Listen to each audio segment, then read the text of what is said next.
സന്നിധാനത്ത് ചുക്കുവെള്ളം വിതരണം ചെയ്യുന്നവർക്ക് യൂണിഫോം നൽകി. അയ്യപ്പന്റെ ചിത്രം പതിച്ച കടും നീല നിറത്തിലുള്ള ടീഷർട്ട് ധരിച്ചായിരിക്കും തിങ്കളാഴ്ച മുതൽ ഇവരുടെ പ്രവർത്തനം. യൂണിഫോം വിതരണം Devaswom board president advocate PS Prashanth ഉദ്ഘാടനം ചെയ്തു. Sabarimala executive officer B Murari Babu അധ്യക്ഷത വഹിച്ചു. ഇവിടേക്ക് എത്തുന്ന ഭക്തർക്ക് കൃത്യമായ രീതി വെള്ളം ലഭ്യമാക്കുക എന്നുള്ളത് ഏറ്റവും പ്രധാനപ്പെട്ട ദേവസ്വം ബോർഡിൻ്റെ കടമയാണ്. വെള്ളം മാത്രമല്ല, ലഘുഭക്ഷണവും നിങ്ങളിലൂടെയാണ് വിശ്വാസികളിലേക്ക് എത്തുന്നത്. ഒരു മനുഷ്യനെ സംബന്ധിച്ചിടത്തോളം ഏറ്റവും അടിസ്ഥാനപരമായ ആവശ്യമാണ് വെള്ളവും ഭക്ഷണവും എന്ന് പറയുന്നത്. അപ്പോൾ അത് നിങ്ങളെയാണ് ദേവസ്വം ബോർഡ് ഏൽപ്പിച്ചിരിക്കുന്നത്. വളരെ വലിയ ഉത്തരവാദിത്വമാണ്. മാത്രമല്ല, നിങ്ങൾക്ക് ഈ യൂണിഫോം ഞങ്ങൾ തരുന്നത് അതൊരു അനുഗ്രഹമായി നിങ്ങൾ കാണണം.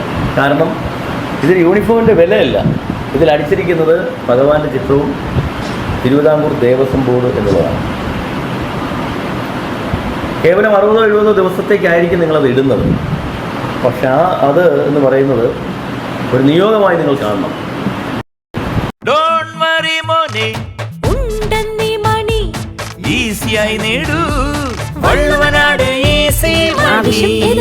പണം ഞങ്ങൾ തരും.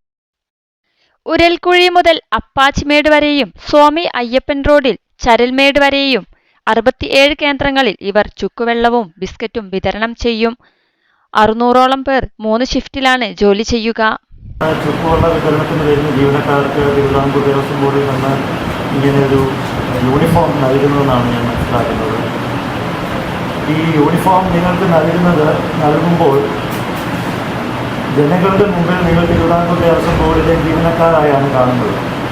ആ ബോർഡിൽ നിങ്ങൾക്ക് എപ്പോഴും ഉണ്ടാകണം.